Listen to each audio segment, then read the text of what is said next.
गत 10 तारिख दिन दिन 3:45 पाखापाखि एडवोकेट बार जलेश्वर बार जड़े एडवोकेट सिद्धार्थ दास कोर्ट कम सारी जाऊला बेले किसी आसिलांट रास्ता आसल्ट करते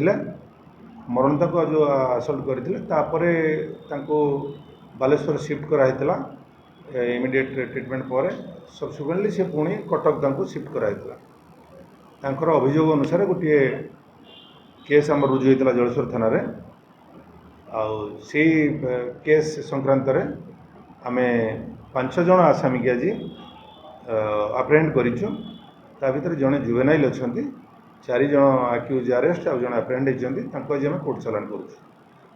सहित से जो वेपन ऑफ ऑफेंस जो यूज करते जो से हाणी से वेपन ऑफ ऑफेंस सीज कराई आउ जो मोटरसाइकिल से यूज करते से मोटरसाइकिल भी सीज कराई। प्रथमे जो इश्यू जो है आमर डीआईजी ईस्टर्न रेंज और एसपी बालेश्वर 3टा स्पेशल टीम में तैयारी करते जड़े एडिशनल एसपी और एसडीपीओ जलेश्वर या नहीं 3टा स्पेशल टीम में गठन कराइला एम समस्ते आमर पुलिस टीम दिन राति चेष्टा करी से धरबार सक्षम होती आउ जो मैंने बर्तमान सुधा आम हाथ बाहर अच्छा हाथ को आसी ना से खूब शीघ्र गिरफ्त कर मुख्य आसामी जी आसल्ट करते से अरेस्ट होती जड़े आउ जड़े आसामी धराई ना सहित जी कन्स्पिरेटर थे जी या करते जो जिन घटना को तैयारी करते सी पर्यटन धराई ना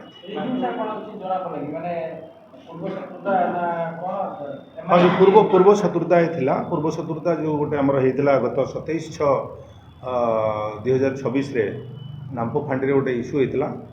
से इश्यू पर से कंप्रोमाइज कर जाते सब्सिक्वेंटली पुणी 29 तारिख से गोटे सी आगिरी होकर केस और काउंटर केस होता 272 और 273 2टा केस होता 272 372 और 373 2टा केस होता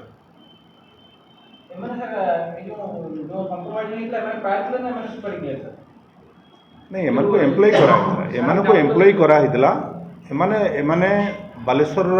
समस्ते आक्यूज बालेश्वर किंतु एमान को गोटे एनगेज कराइला सदर थाना बालेश्वर विभिन्न अंचल अच्छा